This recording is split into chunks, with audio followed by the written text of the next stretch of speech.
I hate getting emotional, but when I talk about it, I relive that feeling. Without military training, in a metal tube, to go up against trained assassins at 8 o'clock in the morning. There isn't anything more heroic than to have to dig deep in your soul and try to protect these people on the plane and us on the ground. Paulie Veneto is walking 210 miles while pushing a beverage cart from Boston-Logan to Ground Zero in Manhattan.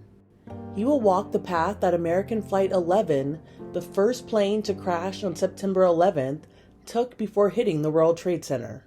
In Boston, American Airlines Flight 11, bound for Los Angeles, has been hijacked. Then a news bulletin. An airplane flying due south has crashed into the upper level of the North Tower of the World Trade Centers.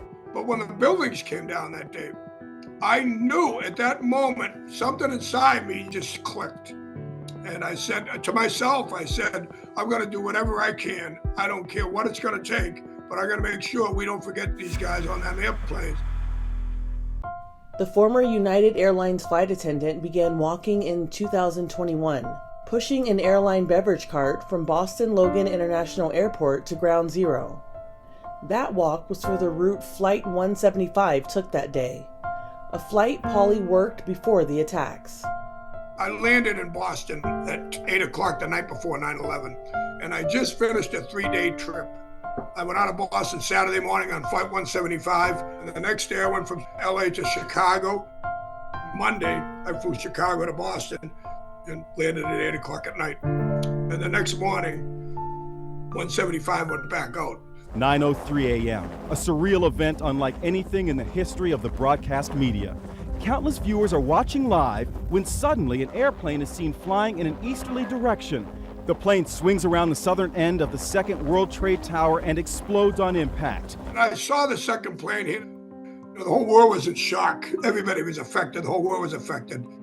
It's hard not to hold back my emotions because I relived that feeling just like every one of us has their own story of 9/11. And when you talk about it, it's like it happened yesterday. After 9/11, Paulie kept a photo of that crew on his flight bag. On the first anniversary, while I was still flying, is when the idea came up. And I remember working a flight and standing in the galley, and I was still angry, inside. It was just horrific. They were running through cabins that were sprayed with mace, relaying messages to each other while one was on the phone. For someone that was trained by 5 airlines, I don't know if I could have done it. I knew the enormity of what was going on up there, the insanity, and I felt like somebody has to do something. It was just, I looked at the beverage cart and I said, I'm going to push it from the gate they left to the 20th anniversary. That's what I was able to do. Boy, it's time. Yes, everybody's worked hard. Everybody supports you, Paulie. Everybody's been generous, not only financially, but giving of their heart.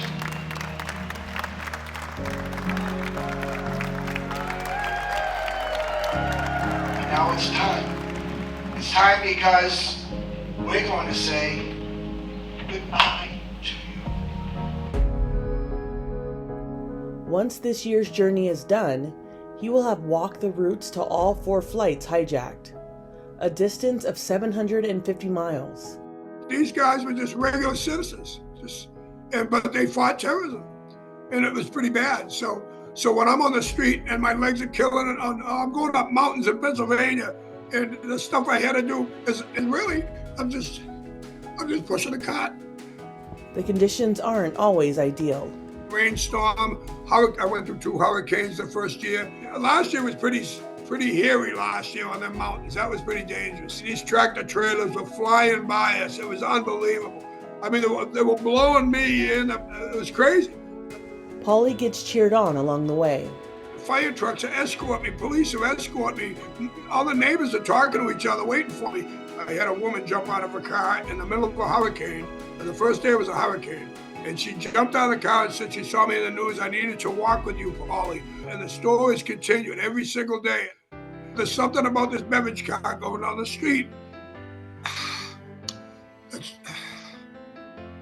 the that's drawing kids that weren't even alive, that's drawing people that have memories that have tortured them for years to be able to come out in the middle of the street and cry and just hug me and thank me. And if it gives them some comfort, I'm so grateful for it. Family members of victims also join him. I had Amy Jarrett's brother walk with me yesterday, and Amy was on 175. I've had pilot sisters call me after I've done one of the pushes and thank me, and out of the clear blue. A situation happened with a police officer. He was escorting me. He stopped and he said, "Paul, I heard I was going to be escorting you. I couldn't wait to meet you. My brother was in one of the towers and my stomach dropped." It's just special. It really is.